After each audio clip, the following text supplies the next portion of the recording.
"Apa kamu baik-baik saja?" Radit bertanya pada Viola. Radit sangat cepat tanggap dengan Viola dan tangan kanannya langsung memegang tangan kiri Viola. Mata Radit juga menatap wajah Viola memastikan kondisi istrinya.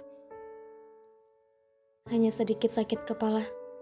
Aku rasa aku butuh istirahat," jawab Viola sambil memberikan sedikit senyuman kecil yang dipaksakan ke Radit, menunjukkan dia berusaha menahan sakitnya juga dengan memegang dahinya. "Ayo kembali ke kamar, istriku." Radit bicara masih dengan menggenggam erat tangan Viola, dan suara yang begitu merdu dan ramah. "Bisa kita pulang ke rumah kita sekarang, suamiku?" Pinta Viola masih dengan menunjukkan kondisinya yang masih lemah. "Tentu saja, kita akan pulang sekarang." Radit mengangkat tangan kiri Viola dan mengecupnya. Lalu, Radit menatap ke Bisiti yang masih menyiapkan makanan penutup. "Bi, tolong suruh pelayan untuk mengambil koper di kamar saya, dan koper di kamar Denada. Masukkan ke dalam mobil saya." "Inggih, Tuan Muda," jawab Bisiti lalu memanggil Rati dan Imas untuk menurunkan koper. "Koperku? Kenapa koperku?" Nada yang tersadar dengan kata-kata Radit segera bertanya kepada Radit. "Kita tidak tinggal di sini, tapi kamu ikut pulang ke rumahku," Radit menjelaskan dengan sabar. Nada seketika membulatkan kedua bola matanya. Jadi, dia hanya akan tinggal bertiga saja dengan mereka. Nada sudah menjerit dalam hatinya, tapi tak ada yang dapat dilakukannya selain pasrah. "Apa harus pergi sekarang?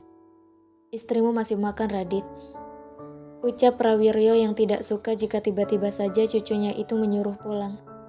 Padahal istrinya Nada juga belum makan karena sibuk mengurusnya tadi. "Istriku Viola sakit, Eyang. Kepalanya pusing. Dia harus pulang karena obatnya ada di rumah. Lagi pula kami memang harus pulang. Banyak pekerjaan kantor yang harus aku cek," jawab Radit sopan. "Apa butuh aspirin, Dit? Ibu ada kalau mau." Rianti menawarkan solusi. "Gak apa-apa, Bu. Obat Viola beda. Aku gak berani kasih obat sembarangan. Kami pulang saja." Radit menolak, tapi masih sangat sopan. Tata krama adalah hal yang terpenting dalam keluarga Prawiryo.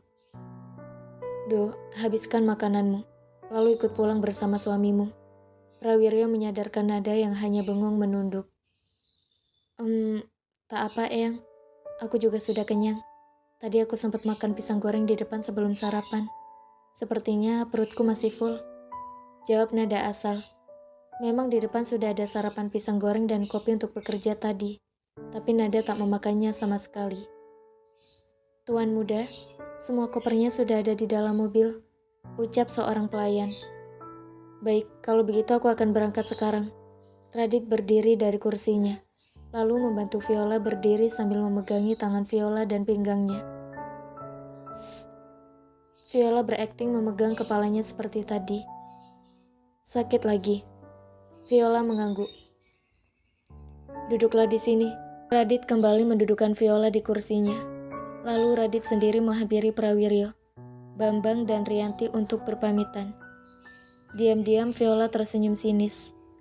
Hal yang paling dibenci di keluarga ini adalah merendahkan diri dengan mencium tangan, seperti yang Radit lakukan sekarang. Jadi dia sengaja berpura-pura kesakitan agar tidak perlu melakukan itu.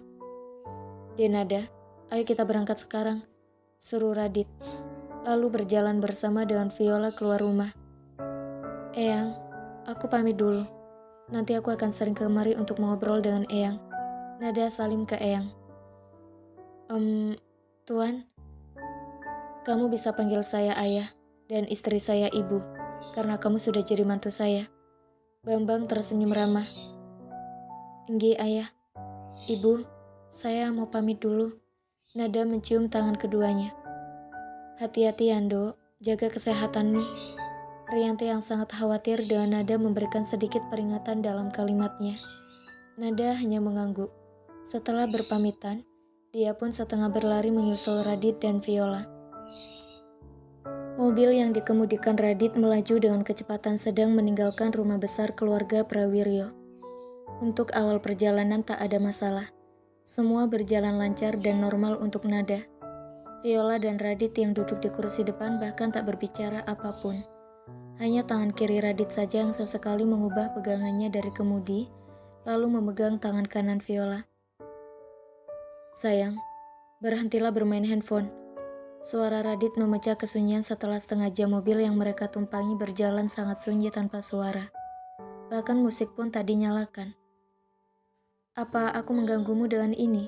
tanya Viola yang memang sejak mobil berjalan tak pernah lepas dari layar handphone. Radit menggeleng. "No, cuma nanti matamu rusak membaca tulisan di handphone dengan kondisi mobil sedang berjalan seperti ini." Radit memberikan alasan, lalu tangan kirinya mengusap lembut rambut Viola. "Kepala kamu lagi pusing kan?" Radit mengingatkan. Kamu benar sayang. Aku lebih baik mengobrol denganmu daripada bermain handphone." Viola menjawab Radit lalu menaruh handphonenya ke dalam handbagnya. Sementara Nada yang duduk di kursi belakang pun berusaha tidak peduli pada apa yang dilakukan oleh pasangan suami istri di depannya itu. Matanya fokus menatap ke sebelah kiri jalan mengamati kendaraan melalui kaca jendela mobil.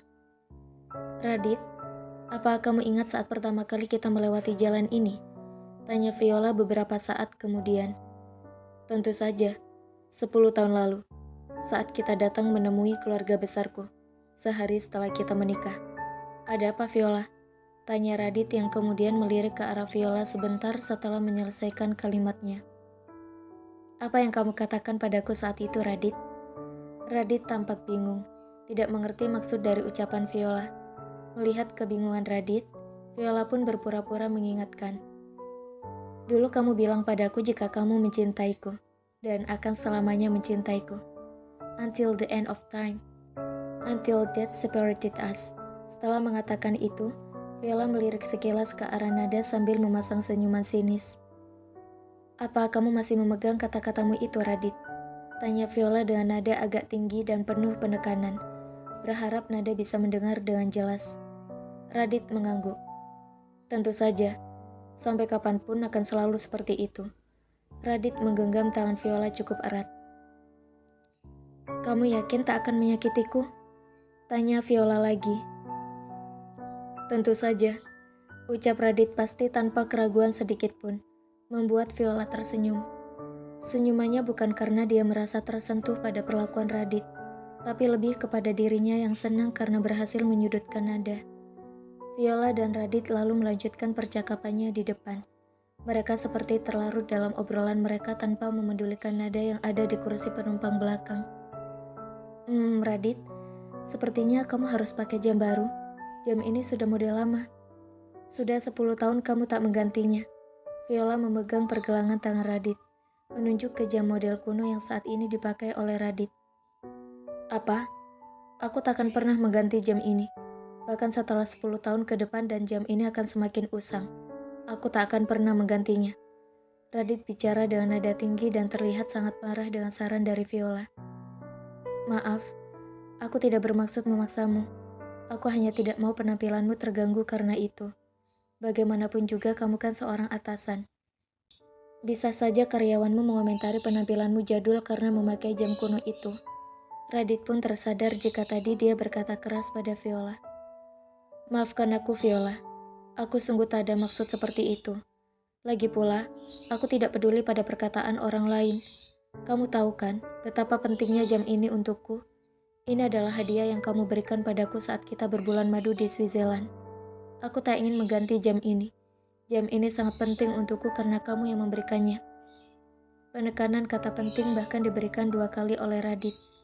Skakmat. "Akhirnya, kamu terpancing, Radit." Viola pun tersenyum penuh kemenangan. Pembahasan tadi sebenarnya sudah direncanakan oleh Viola. Dia ingin menunjukkan pada Nada bahwa Radit hanya mencintainya. Dia hanya ingin Nada sadar akan posisinya, jika dia sama sekali tidak memiliki kesempatan untuk memiliki Radit. "Terima kasih. Kamu masih mau menyimpan pemberianku yang tak seberapa itu, Radit. Maafkan aku. Andai aku tahu itu alasanmu tak ingin mengganti jam, aku pasti akan membelikan jam yang baru sebagai gantinya. Maafkan aku." Viola berbicara dengan suara dibuat sedih. "Bukan salahmu. Aku memang menyukai jam tangan ini. Jam tangan ini spesial untukku. Kamu tak perlu memberikan jam tangan baru untukku. Kamu terus berada di sisiku itu sudah cukup bagiku, Viola. Radit bicara sangat lembut dan penuh kasih sayang. Di kursi belakang, Nada yang sedari tadi hanya menjadi orang ketiga dan mendengar obrolan romantis mereka pun hanya mendengus kasar. Nada pun menyadari jika Viola sengaja menunjukkan kemesraan mereka di hadapannya. Tapi karena Nada memang tak ingin mengambil keuntungan apapun dari perjanjian dengan keluarga Prawiryo, dia tidak terlalu ambil pusing. Lagi pula, siapa juga yang ingin memiliki Radit? Dia hanya berharap agar bisa segera hamil dan pergi dari kehidupan mereka secepatnya. Setelah hampir 1 jam berkendara, akhirnya mobil memasuki pelataran sebuah rumah yang masih cukup mewah walaupun tak sebesar rumah Prawiryo. Setelah mobil berhenti, Radit membuka pintu lalu bergegas memapa Viola yang tadi mengatakan masih pusing. Nada pun juga langsung turun dari mobil. Mengingat kopernya masih ada di bagasi mobil, Nada segera pergi ke belakang mobil dan ingin membuka bagasi. Namun tiba-tiba saja pergelangan tangannya digenggam oleh sebuah tangan kekar. Nada pun menengadahkan kepalanya dan menatap si pemilik tangan kekar itu. Di sana, Radit sudah berdiri memegang tangan Nada sambil menatap wanita itu dengan dalam. Mata mereka pun bertemu. Sesaat mereka berdua sama-sama tersesat dalam pandangan masing-masing. Dan tangan mereka yang bersentuhan pun menghantarkan getaran aneh di hati mereka.